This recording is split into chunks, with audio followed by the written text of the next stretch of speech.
Hey everyone! In this quick guide, I'll show you how to check whether NordVPN is running in the background. If you want to confirm your privacy is protected or just make sure the app is doing what it should, these simple checks will tell you right away. First, check the Windows system tray.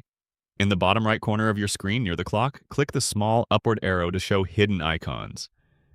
If you see the NordVPN icon there, that means the app is running in the background.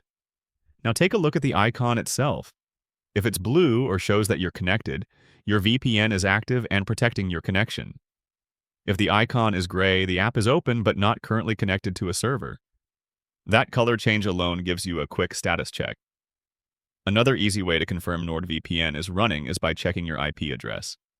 Open your browser and visit a site like whatismyaddress.com. The site will display your current IP address and location. If the location shown is different from where you actually are, NordVPN is connected and masking your real location. If it matches your real city, then the VPN isn't connected at the moment. And that's it. These quick checks let you confirm you're protected without digging through menus or settings. If you want to get NordVPN at a great price, I've added my affiliate link below. You'll get up to 74% off plus 3 extra months.